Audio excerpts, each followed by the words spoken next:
Inabot ng 2 araw bago maideklarang fire under control ang malaking sunog na sumiklab sa Navotas Sanitary Landfill nitong weekend. Pero patuloy pa rin ang pag-aapula sa apoy mula sa ilalim ng tambakan.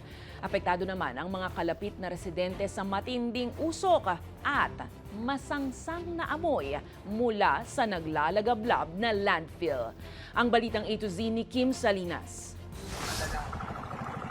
Linggo na, April 12, nang ideklarang fire under control ang malaking sunog sa ekta-ektaryang Navotas Sanitary Landfill sa Barangay Tansa. Biyernes pa ng hapon ito nagsimula at nahirapan ng mga bombero na apulahin ang sunog.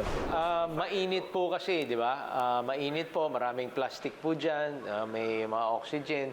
So rubbish fire po ito nagsimula. At yun nga, dahil malaking area po siya, so sa ilalim po kasi na kumakalat minsan yung sunog. So kung minsan akala natin sa surface wala na, biglang mamaya meron na naman. Hindi makalapit ang mga fire truck sa lugar dahil sa maputik na terrain at mga barge lamang ang nakakaabot dito. Gumamit ang Philippine Air Force ng 2 helicopter para sa water bucket drop operation.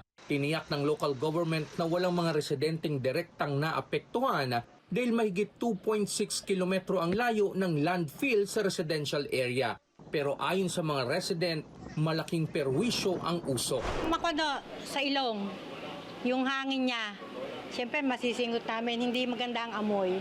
Kami na lang din ang nagkukang sa sarili namin.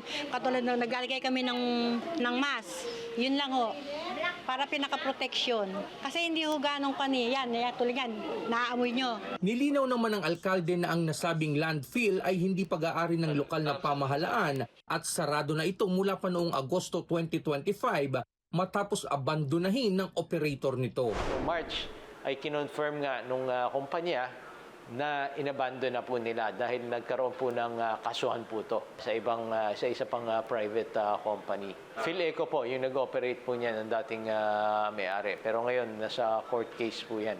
Plano ng LGU na takpan ng buhangin at limestone ang landfill para matigil na ang pag-apoy nito. Dahil sa kapal ng usok, naitala ang Unhealthy Air Quality Index sa ilang bahagi ng Metro Manila, kabilang ang Quezon City, Caloocan at Malabon. Pinapayuhan ng mga residente ng mga karatig lugar na magsuot ng mask bilang proteksyon laban sa usok. Para sa Balitang A to Z, Kim Salinas.